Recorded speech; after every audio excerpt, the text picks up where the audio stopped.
guys know the drill. I don't really need to tell you. No new information. Everything's day to day. So, no, all good. I mean, just trying to get ready to get on the road. It's early game Saturday, so important for our guys to get some rest here today, put the finishing touches on it tomorrow, and then get on that plane with a strong mindset and ready to go down there into another tough environment. It's not like Chuck West history. You guys are staying in Tupelo. How different just sort of logistics for the road trip? I mean, when we go to Florida, we have the same thing. We stay down in where's it? Ocala. So I mean, we have an hour drive up Saturday for the Florida game. For this one, you know, it's not uncommon with some of these schools in the conference. So it's an early game. That's the only thing. Just we've been conscientious about that all week, talking about getting their sleep, getting up, and getting ready to play. Guys, yesterday, Keegan and Chuck West both brought up Ruffalo from the last time you played them. I don't know if anybody that day would have predicted how steady he's become for you guys. Just what kind of weapon do you see? Yeah, he's been really solid. I thought, you know, Saturday you all saw that, and I talked about it in the summer how I felt like he was more consistent from a longer range.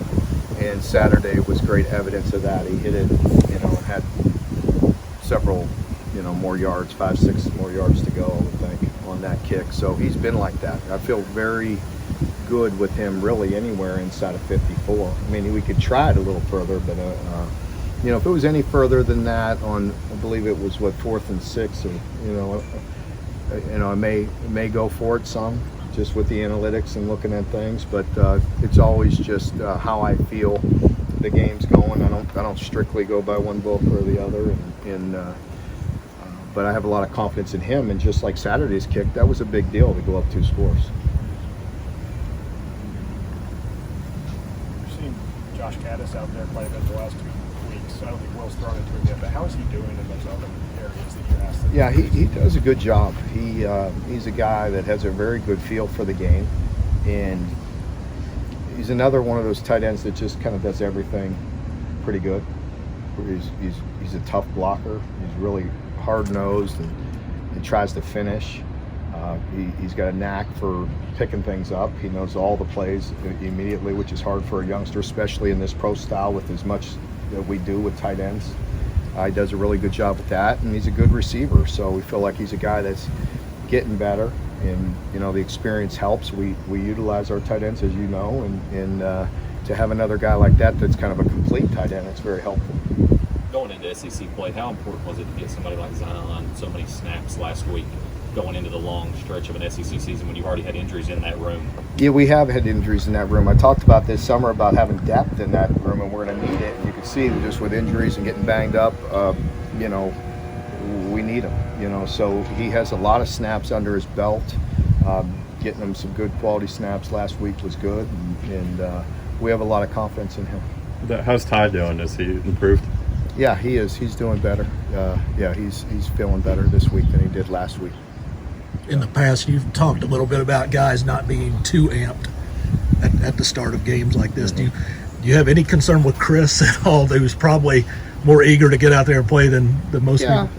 Probably. I haven't talked to him yet. I don't need to over coach that, but I will probably talk to him, you know, in just 5-minute conversation about just being who he is, just being him. He's played a ton of football, and you know, he just needs to play within himself and play the way he's capable of, and that's all we need.